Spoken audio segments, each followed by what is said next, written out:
Quando você faz aquilo ali, Adriano, além de você ter a parte financeira que você vai ganhar, deixando essa parte de lado, é uma parte que é você ter a chance de ajudar uma pessoa a ter uma convivência social. Aquilo ali, assim, né, toda próxima que você se entrega, você se emociona, porque o paciente, ele se emociona junto com você. É uma coisa que é realmente só quem vive para ver o quão importante esse trabalho é.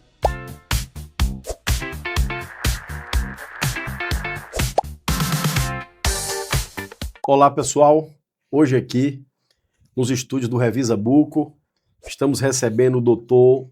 Flávio Bezerra, formado em odontologia pela Universidade Federal do Rio Grande do Norte, com mais de 28 anos de atuação na profissão. Flávio, que também é especialista em reabilitação oral, mas tem expertise em prótese bucomaxilofacial. Provavelmente a maior parte, né, dos pacientes que receberam próteses faciais no estado hoje ou foram, né, reabilitados por você ou pelo seu pai.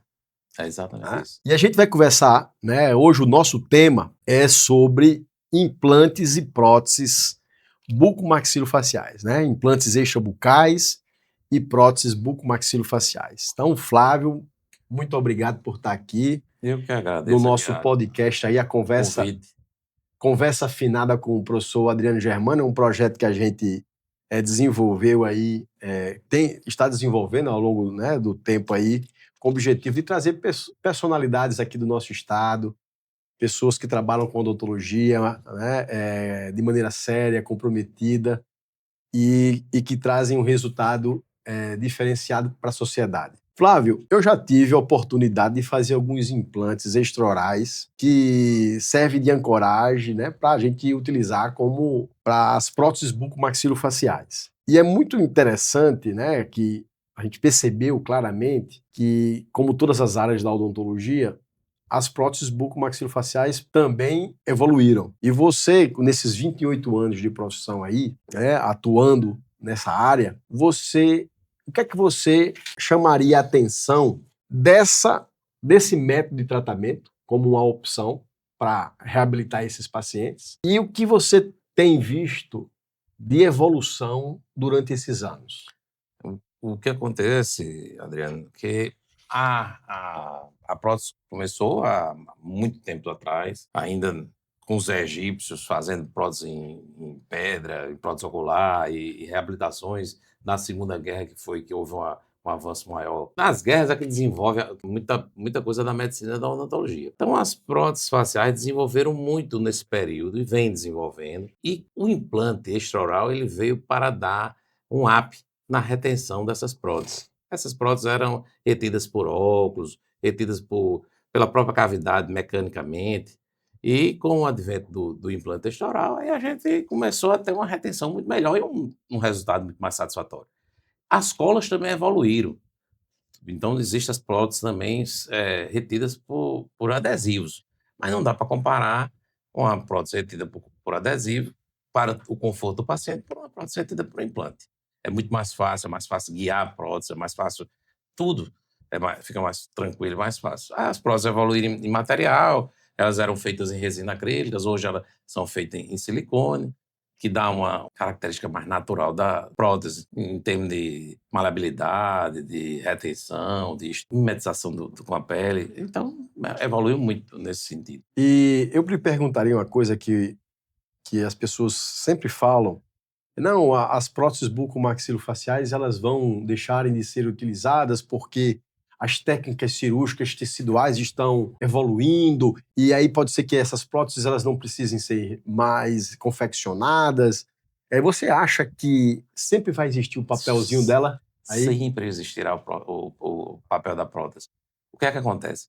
A prótese ela pode ser uma prótese que venha a ser definitiva e que o paciente venha a usar ela por toda a vida, como ela pode ser uma prótese temporária, como já fiz em casos onde você tem uma condição de tecido ainda não favorável para fazer um retalho, uma coisa do tipo dessa magnitude cirúrgica, e a gente fica com ela temporariamente e depois passa para o retalho cirúrgico, recuperando aquela parte que foi perdida.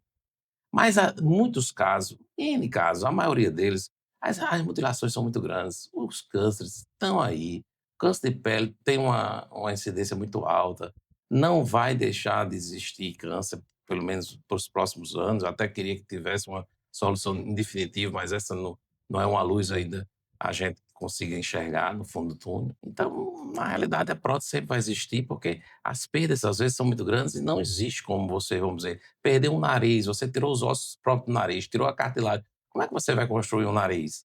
Como é que você vai construir uma orelha? Existe até cirurgias onde o plástico, o cabeça e pescoço, mas mais relacionado ao plástico, tenta fazer uma orelha, mas os resultados ainda são muito difíceis, limitados, São e a limitados. prótese está lá para ajudar nisso. E assim, eu gostaria de complementar, Flávio, porque também a gente precisa lembrar que muitos desses pacientes são pacientes mais idosos, onde já tem uma morbidade, fazer um outro procedimento muito mais mórbido, com muito mais sofrimento, né? Você pode resolver com a prótese com a qualidade ou igual, ou até muito melhor, e o paciente se dá por satisfeito, Não, com porque certeza. o porte cirúrgico vai ser muito, muito inferior, né? Não, com certeza. Se você consegue, na realidade, esses pacientes são realmente idosos, a maioria deles, existe pacientes jovens também, mas a maioria são idosos. E você submeter, como você disse, a um maior trauma ainda, embora eu sempre digo que papai muito tempo dizia, a prótese é uma cortina, ela é para disfarçar, é para tentar melhorar uma condição de vida daquele paciente. E funciona muitíssimo bem. Devolve a autoestima do paciente, o paciente consegue se enxergar no espelho, né, Adriano? Então, a coisa realmente é uma prótese que vem muito a ajudar a recuperação psicológica daquele paciente mutilado. São muitos. Flávio, eu queria que você contasse um pouquinho da sua trajetória profissional que o fez trilhar por essa área da prótese bucomaxilofacial. Na realidade, na década de 60, papai se formou em odontologia pela Universidade Federal do Rio Grande do Norte, e na década de 60 existia a especialidade de odontologia, a especialidade na faculdade. Existia a cadeira de prótese bucomaxilofacial. Mais ou menos na década de 70, no início de 70, ela foi extinta. E papai deixou de ser professor de prótese bucomaxilo e passou a ser professor de dentística. Mas continuou clinicando, continuou fazendo prótese aqui todas as próteses oculares. Na época, quem fazia era papai e continuou fazendo. E o SUS dava essas próteses, entendeu? As próteses oculares eram doadas pelo SUS, pelos INSS da vida. E papai continuou fazendo isso, e eu, estando lá com ele, ele disse: meu filho, essa especialidade não pode se acabar. Só tinha ele em Natal. Depois chegou. Aí ele disse: você precisa continuar isso. E eu comecei a aprender com ele, a fazer prótese ocular. Até que então ele disse: rapaz, você precisa fazer uma especialidade em São Paulo, uma coisa melhor, mais evoluída, para a gente conseguir fazer prótese de face como um todo. Porque estava tendo uma demanda desse tipo de tratamento, porque o Estado oferecia essa reabilitação a esses pacientes. Então eu fui para fazer o curso em São Paulo, por orientação e até por estímulo dele, e eu sempre gostei. Fui fazer, quando eu voltei de São Paulo, eles vão começar agora a fazer as próteses de face. Mas o conhecimento é muito vasto, sabe, Adriano? Então a gente não conseguiria aprender em 18 meses uma especialidade que é muito complexa. Então eu disse, pai, quando ele chegou, ele disse: olha, o Estado está dando essas próteses, a gente tem como conseguir para fazer pelo Estado. E eu disse: não, pai, mas eu tenho uma coisa, eu não consegui compreender completamente a especialidade, eu sou limitado ainda quanto a fazer, que são realmente mutilações muito extensas, forma de moldar, tem uma série de fatores que a gente tem que ter cuidado, uso de material também, então eu tinha uma certa limitação. Aí ele disse: então vamos chamar um colega nosso, que eu considero ele um dos melhores do Brasil, chamado doutor Joaquim Augusto Pires de Oliveira, doutor Pires, e ele De disse: onde que ele era? é de São Paulo. São Paulo. Ele trabalhava, era o presidente da Fundação Consciente de São Paulo. E é uma pessoa, um profissional fantástico. Eu considero, se não o melhor, entre os melhores da América Latina, né, Ainda do é vivo? Brasil. Vivo ainda, tá atuando. Hoje até montou, junto com o Luciano Lauriadib, Mais Identidade, que é um OCIP, onde também ele está com interesse em reabilitar essas pessoas de São Paulo, e começou lá para São Paulo.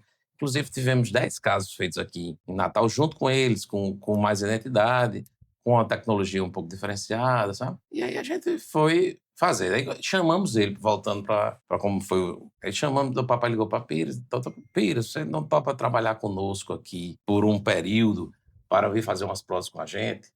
Aí ele foi e disse, não, top, eu estou me aposentando da Fundação Consciente de São Paulo, fiz uma colega aqui em São Paulo e vou fazer Flávio aí no Nordeste.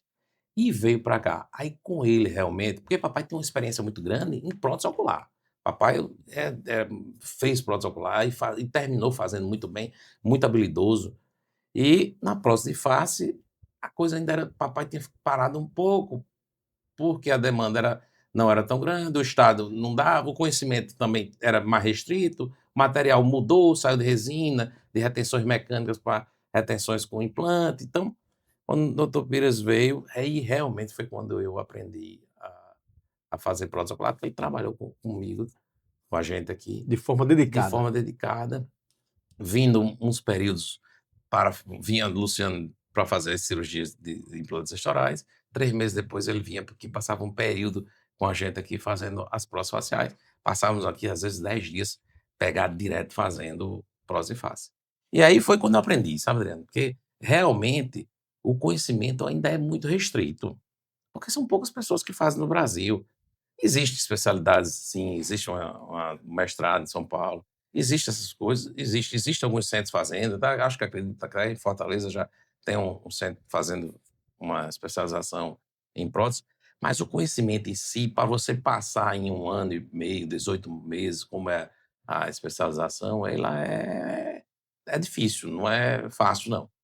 E com ele a gente passou, eu passei de 2005, quando eu cheguei, até 2013 fazendo prótese facial com eles, com essa turma. Então, realmente foi quando eu aprendi e digo, hoje eu sei, se chegar uma reabilitação, ela extensa do jeito que for, eu digo, eu sei resolver. Mas graças a essa situação que ocorreu, que tive sorte. E, na realidade, parece que eu tinha que trilhar mesmo essa parte de prótese de face, porque saímos aqui, eu e o papai, para um congresso de reabilitação facial, que foi junto com a reabilitação oral, um congresso que teve em São Paulo. E eu estava lá e papai disse: "Rapaz, vamos saber quem é que está fazendo, quem está dando especialização aqui em São Paulo". Aí nisso já vinha Reinaldo. A gente estava com o Pires, lá vinha Reinaldo. Reinaldo está abrindo uma turma agora de prótese, de especialização em prótese na Abeno. Aí papai conversou com ele, ele disse: pô, Jório, por coincidência, começou esse módulo e tem uma menina que vai desistir, vai para São Paulo. Não é São Paulo não, vai para o Japão, que ela pegou um estudo e vai para lá. E vai abrir uma vaga. E aí foi quando eu comecei realmente a fazer. Então, na vida, as minhas coisas, graças a Deus, foram se encaixando muito perfeitamente na área que eu queria trilhar, sabe?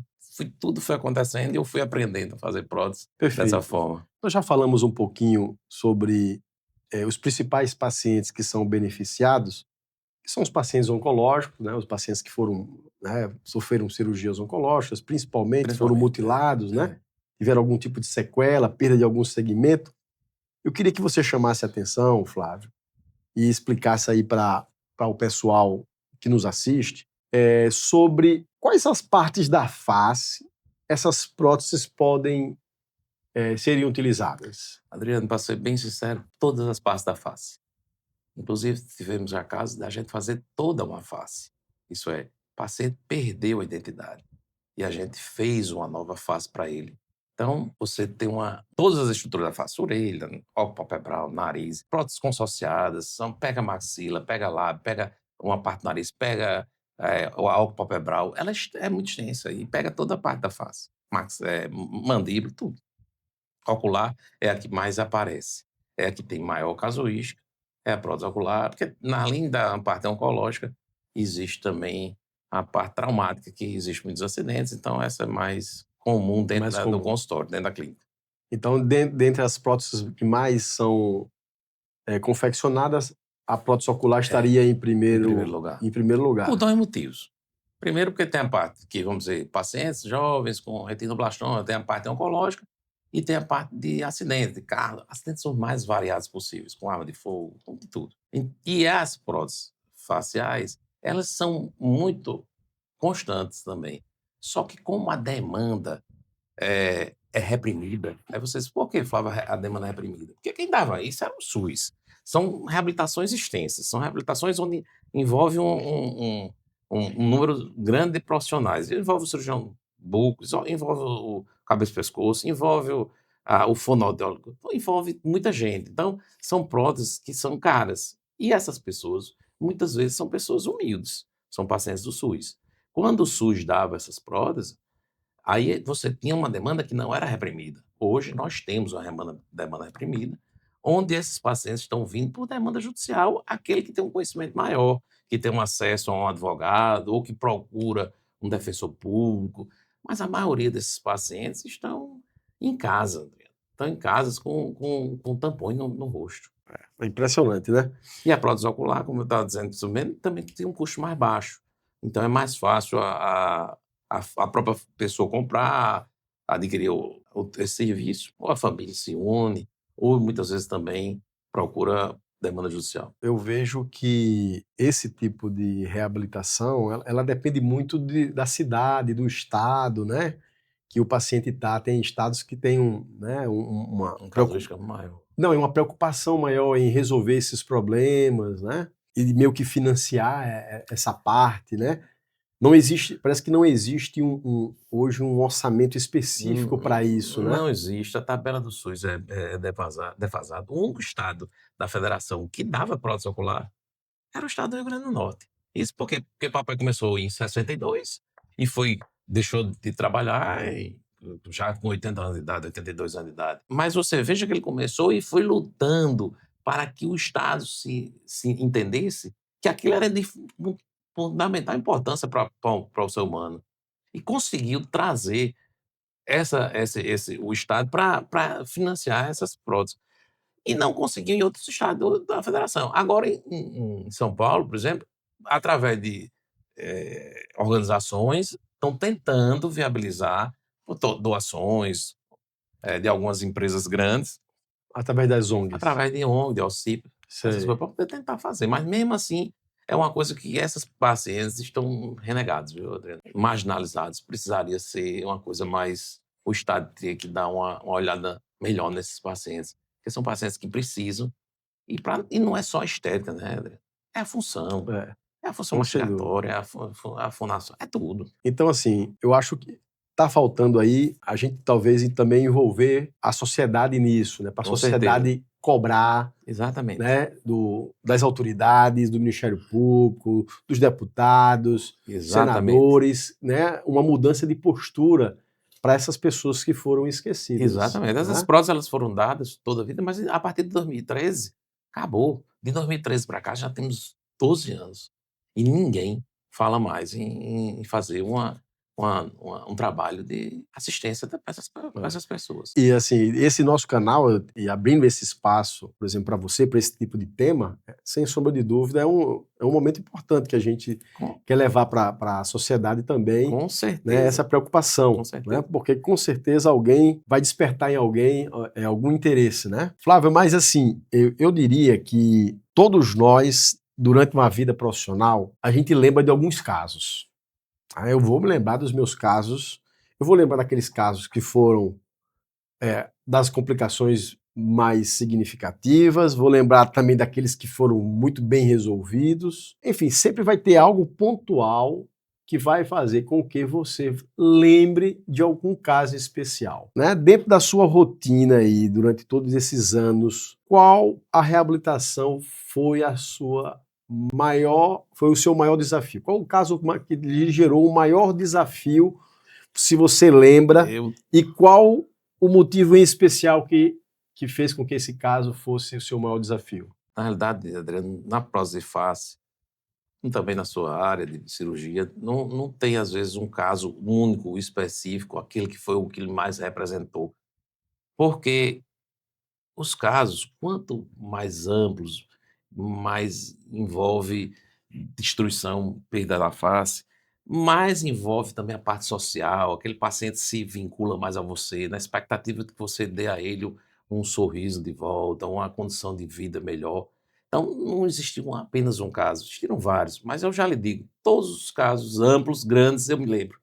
Todos os pacientes que, por exemplo, como eu falei, paciente que perdeu toda a sua face e a gente pôs uma prótese nele, isso me estimula a fazer sempre melhor e a tentar tratar essas pessoas. Todo caso grande, onde o paciente usa uma sonda nasogástrica, que tira a sonda, que passa a se alimentar normalmente. Então, todos esses eu tenho aqui na lembrança. Eu vou falando aqui com você e vou me lembrando, entendeu? Então, Eu não sei. tem um caso assim que você diga, Flávio, esse foi o melhor, ou esse foi o mais desafiador. Todos os casos Mas as grandes perdas são mais são desafiadoras. mais desafiadores. As Né? grandes perdas, todas as grandes perdas.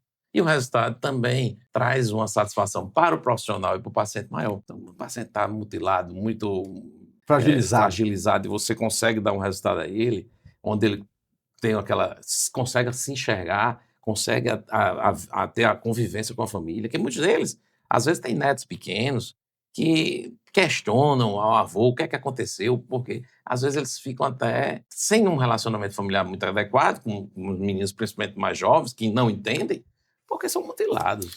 Flávio, mas assim, também não depende um pouco do papel de quem executa o tratamento desses pacientes de se envolver no sentido de tentar também auxiliar na resolução dessas sequelas pós-cirúrgicas?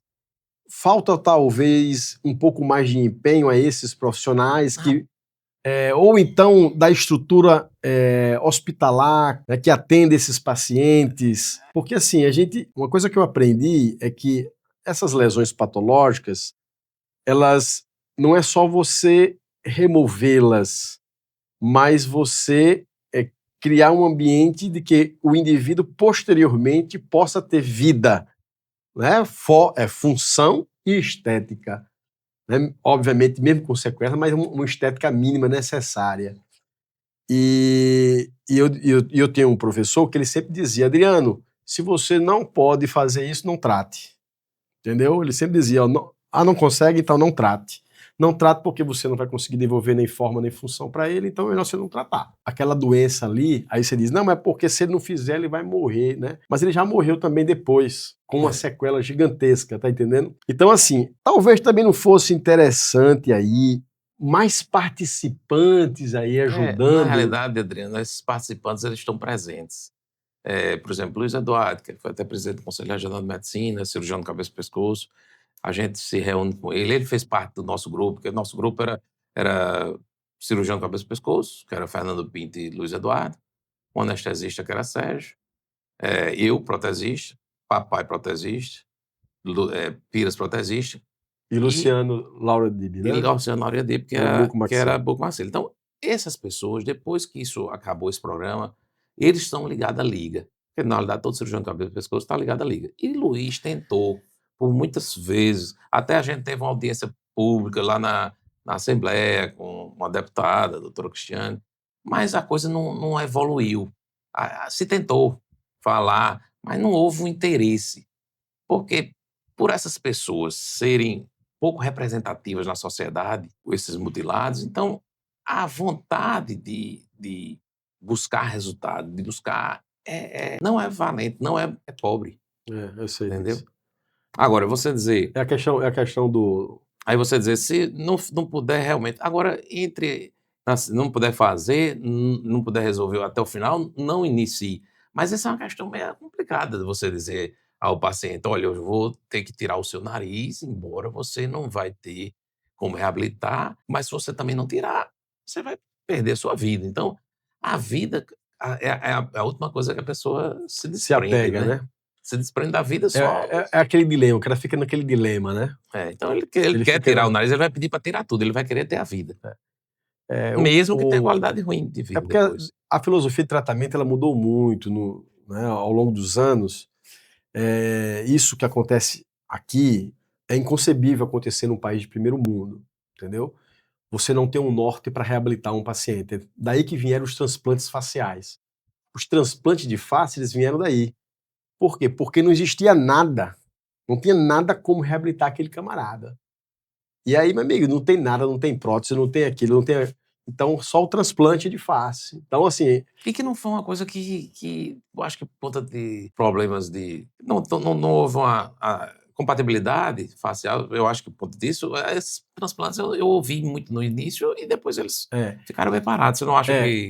Os transplantes, eles ainda continuam acontecendo, só que o que a gente percebe é que está se aprendendo muito com os problemas, né, e gerando condições para que novos transplantes, ao serem realizados, tenham menos problemas. Inclusive, nós vamos ter aqui em Natal, no Congresso Brasileiro, o próximo ano, um colega, que é bucomaxilo da França, e nós temos uma sessão chamada Meu Pior Caso. E ele vai relatar um dos casos em que foi feito um transplante na França, de face, e esse camarada do transplante não funcionou bem, e ele foi reabilitado com próteses faciais.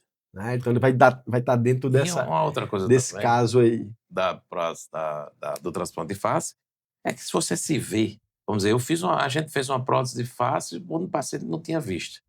Então ele não se viu, mas a gente deu a ele uma face. Mas esses pacientes que conseguem se ver, será que como é complicado isso emocionalmente? Você se vê diferente, outra pessoa, outra forma. Tudo é muito complexo. É muito complexo. Eu acho que a prótese facial, ela tem, como a gente tinha falado aqui no início, ela não vai perder seu lugar nunca, porque sempre vai ser necessário fazer uma prótese com pacientes que inclusive, são... esse exemplo que eu dei, foi ela que salvou, né? Exatamente. Foi ela que salvou. Flávio, me diga uma coisa que eu acho também importante. Como é que esses pacientes chegam até você? Né? Porque, eu digo, muitos dentistas não conhecem, né? Não conhecem essa Por especialidade.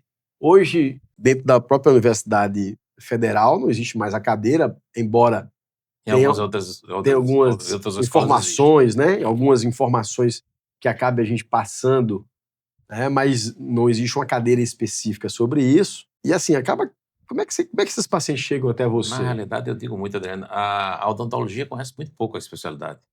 As pessoas não conhecem que existe a especialidade de prótese bucomaxilo. E quando conhece que existe, não sabe quem faz aqui no estado. Mas a classe médica conhece. A classe médica, os oftalmologistas.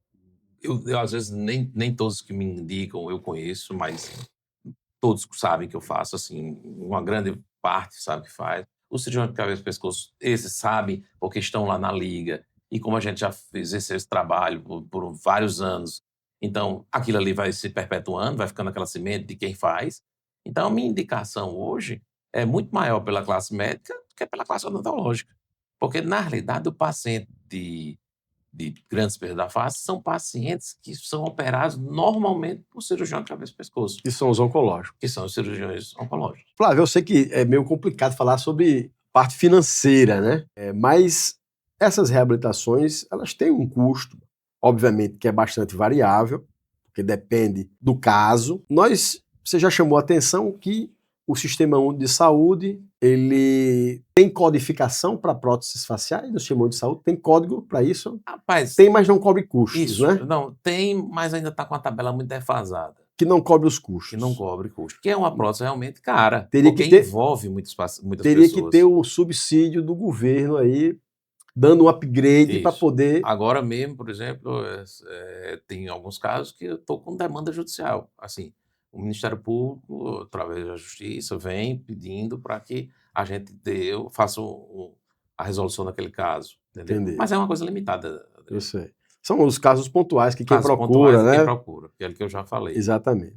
Mas vamos agora para a parte privada. Os convênios hospitalares, né? Médico-hospitalares, esses aí, eles cobrem alguma coisa? Na parte de prótese ocular, alguns convênios cobrem. Na parte de prótese ocular. Quando o paciente vai atrás e busca, e ele consegue o resultado positivo para isso. Sim. Já nas grandes perdas de face, não cobrem, ficam realmente a mercê. E muitos desses pacientes que têm perda de face são pacientes que não têm nem plano de saúde, entendeu? Os pacientes de prótese ocular, como ele disse que era uma demanda maior, aí tem é mais vasto de toda a classe social. Então, esses que têm plano de saúde, procura e cobre. Mas a parte de face, não. Ou seja, os convênios também não cobrem isso. Alguns convênios que cobrem a parte só de prótese ocular. Então, assim, hoje o paciente SUS, né, o paciente hoje que está vinculado ao sistema de saúde, para que ele tenha acesso, é necessário que ele judicialize. Hoje sim. Ele judicialize para poder Infelizmente, ter antigamente, acesso. esse pessoal mandava para o CRI, que era o Centro de Centro de reabilitação. Reabilitação Infantil, mas que estava lá o setor de prótese, e lá faziam uma licitação e se conseguia dar destino, como se fosse cadeira de rodas, prótese Certo. auditiva, essas coisas. E tinha a prótese facial, estava nesse meio. E depois Entendi. E desapareceu. depois ela desapareceu. E essas demandas judiciais, elas estão saindo? Então, vagarosamente, mas não. Então, Vem né? saindo. Você entrou, demora um certo tempo, o Certo. paciente sofre um pouco para conseguir essa prótese, mas que elas saem, saem. Porque não tem nenhum paciente, ninguém, não existe um juiz que veja um paciente sem uma face que vai negar uma prótese para esse paciente, né? É verdade. Você já comentou um pouquinho sobre os avanços, mas destaque aí, você falou dos implantes, né? Os implantes retidos, Hoje, as próteses são retidas O que- e os materiais também. o que né? acontece é o seguinte, Adriano, do jeito que a odontologia como um todo evoluiu, a odontologia digital também está evoluindo na parte da prótese facial. Então, os últimos casos que a gente fez, até em parceria com o pessoal da Mais Identidade, através do smartphone, você consegue moldar esse paciente e, através de um sistema, você vai e faz a escultura virtual, mas termina ainda na parte tradicional de habilidade manual, porque você consegue melhorar isso muito na moldagem e na confecção da escultura, porque você faz a escultura virtual, depois você leva para uma impressora 3D, faz. E assim vai. Mas o final, do meio para o final, tem que ser ainda Laboratorial, digamos a parte assim. laboratorial e clínica, porque E você clínica. não consegue fazer uma silicone que você consiga botar pigmentação intrínseca, extrínseca, manipular aquela silicone que é tipo uma clara de ovo, você consiga fazer a prensagem e a coloração, tudo certo, sem digitalmente, não tem como. Então quer dizer que, mas é só em conseguir moldar, Já ganha mais tempo. já ganha mais tempo e também mais conforto para o O paciente, paciente né? também. Porque aí molda, grande parte desse trabalho você consegue, principalmente, vamos dizer, se for uma palpebral, onde você consegue espelhar a face, aí você espelha um lado pelo outro e você consegue fazer uma escultura mais fácil, mais rápida. E é mais fácil, você consegue melhorar a escultura. Mesmo que você seja habilidoso, você demora um pouco mais na escultura. E a tendência disso aí é você ganhar tempo. E, consequente, você vai baratear essa prótese. Porque o cara da odontologia é o profissional. Então, se você conseguir ganhar tempo, você consegue fazer um número maior de pacientes com a tecnologia que vai lhe ajudando. E hoje em dia também a gente consegue planejar a posição dos implantes também com muito mais Com precisão, né? certeza. Do jeito Mais que você sabe precisão. fazer muito bem, É, que até aquilo e que a gente já até fez, é, posiciona bem. Você já sabe o que é que vai fazer, onde é que aquele implante vai sair. até onde pode ir, até onde não pode, né? É Exatamente. verdade. E- Planejamento, né? Então, assim, quer dizer, embora essa evolução aí, usando os softwares, os scanners, hoje ainda esse detalhamento, esse refino Ainda é. ainda é laboratorial do É do profissional, profissional. né, que vai... Da destreza do profissional. E depois que está montado lá os ajustes, Também, né? caracterização extrínseca, porque Caracterização. às vezes você tem a caracterização intrínseca, que é a cor que você vai dar àquela peça, mas você tem os detalhezinhos que são as caracterizações extrínsecas, pigmentações extrínsecas, que isso aí depende da habilidade do profissional. Então, não consegue ainda fazer com toda a evolução, você não consegue fazer toda uma prótese do início ao fim. Ajuda, mas não, ainda tem que ir para a mão ainda. Ainda tem que ir para mão. Flávio, e quanto tempo dura uma prótese dessa? Tem que trocar essas Tem que próteses? trocar, Adriano. De quanto em quanto tempo? Essas próteses, ela pode ter uma durabilidade de até. Vai depender do clima, vai depender do tipo de pele do paciente, mas em torno de 2 anos a 3 anos tem que fazer a substituição da silicone. Não da parte da estrutura, vamos dizer, se tiver uma estrutura. Que hoje em dia, também, o que evoluiu também, a gente fazia antes uma estrutura. No implante, a gente fazia uma estrutura metálica e botava o magneto da estrutura metálica. Hoje a gente já pega e já faz esse magneto na própria resina, fazendo fundo. E depois a silicone vem cobrindo tudo. Barateou isso. Barateou, porque teve uma diminuição de custo disso, e também a gente conseguiu ganhar mais tempo. Ao invés de fazer estrutura, tudo, fazer solda das estruturas, tudo, a gente vai e faz presa logo direto na resina. Então, E a como é gente que é feita a higiene dessas próteses? Qual é a recomendação? lavar com sabão neutro, água, sabão neutro e pó limpo só. Basicamente isso. Agora, durabilidade vai depender do sol, daquele paciente, da pele, se vai formar muito fungo. Você sabe que a cavidade, quanto mais úmida, mais perto do nariz, mais formação de fungo a gente Fungos, tem. E álcool palpebral também. Então, você tem, depende muito de cada paciente, mas em torno, e depende muito da higienização do paciente. Como qualquer trabalho odontológico de boca, depende muito da higienização do paciente. Então, em média, em 2 anos e meio se troca essa parte. Entendi. Entendeu? A parte dos implantes, não. Os implantes ficam lá. Até estarem integrados e não derem problema. Exatamente. Mas essa parte protética, a fase protética tem que ser substituída. Porque as bordas elas vão começando a alterar, sabe? Então, aquela adaptação fininha, bem Certo. ali no rosto, ela vai se afastando, vai retraindo. Então, a gente tem que substituir. E aí fica mais perceptível, né? Fica mais perceptível. Fica mais perceptível. Isso, com certeza. E você já chamou a atenção que as próteses elas não são só estéticas, né? E muita gente acha que a finalidade é só estética. Então, o que é que ela ajuda mais dessas próteses? Além da estética, existe a função de fonação, deglutição. Porque muitas próteses são conjugadas, são próteses que envolvem a boca, e nariz, e lábio. Então, ela tem uma função. A prótese ocular mesmo para fazer o drenagem da lágrima, recompor a face como um todo. Então, é função e estética. E estética. Não é só... Ainda tem a parte psicológica, né? Com certeza. Essa é a parte, eu acho que mais importante, que é o que faz a pessoa viver novamente. Ela é uma coisa, é uma reabilitação que é fantástica. Ela devolve a função, devolve a estética, devolve a capacidade de socialização do paciente. Tem vários fatores positivos para a prótese, entendeu? Flávio, qual o conselho aí que você daria aos jovens dentistas que estão aqui nos escutando no canal? Queria que você falasse aqui para eles, se eles tiverem interesse de prosperar nessa área, qual o caminho que eles devem tomar? Na realidade, como eu fiz também, procurar um centro bom que tenha uma boa especialidade, uma boa especialização ou um mestrado, fazer e enfrentar com amor a especialidade para poder ter bons resultados e conseguir ajudar esses pacientes que estão aí mutilados. Porque o resultado é realmente muito engrandecedor, né? Com certeza. É uma área bonita de...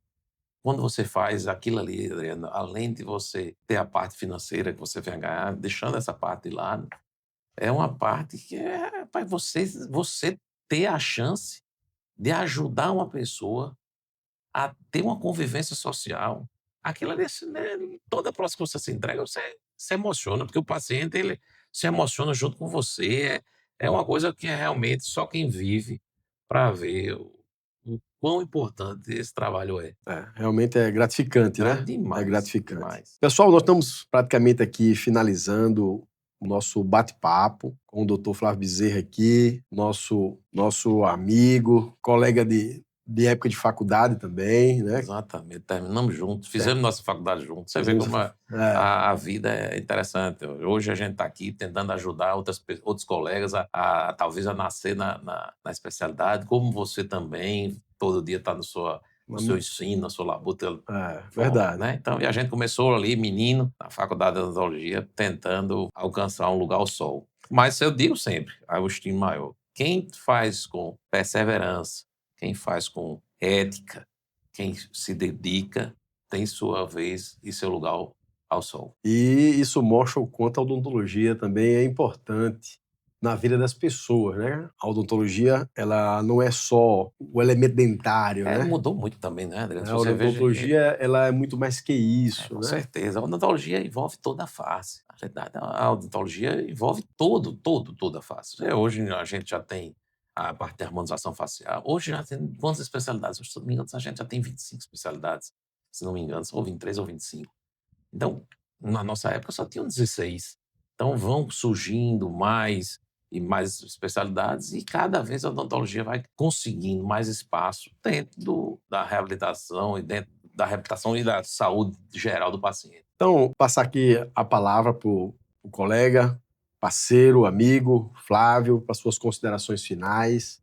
Qual o recado que você quer deixar para o pessoal aí? Eu, Mais uma vez, agradecer né, a sua presença. Muito bom esse bate-papo, falar sobre esse assunto que tem uma repercussão muito positiva para a especialidade, para a odontologia, para a saúde do indivíduo como um todo, e destacar também o seu trabalho, a sua dedicação e seu empenho em manter a odontologia no mais alto nível. Na realidade, o que eu quero é agradecer o convite a você. A gente conviveu a adolescência, a faculdade ali juntos e sempre conheci sua dedicação em busca de fazer uma odontologia boa. Agradecer o convite de estar aqui, de poder mostrar as dificuldades que existem na especialidade em questão de busca de o financiamento para reabilitar essas pessoas, mostrar e dizer aos colegas que a odontologia é linda e que vale a pena trabalhar nela e com afinco, com honestidade e com ética, a gente consegue bons resultados como gente, como tudo. Obrigado. Então, agradecer, né, ao Revisa Buco aí pela oportunidade de estar aqui no estúdio, né? Como sempre, né, nós temos aqui o nosso códigozinho que dá direito aí quem se interessar, né, em fazer o curso do Revisa Buco, né, vai estar aí na tela, com desconto, o melhor curso de preparatório de residência em cirurgia bucomaxilofacial. Então, agradeço mais uma vez, finalizamos aí o nosso conversa afinada com o professor Adriano Germano, e até a próxima. Esperamos contar com vocês no nosso canal do YouTube, né, e em breve estará à disposição aí todo o material. Muito obrigado.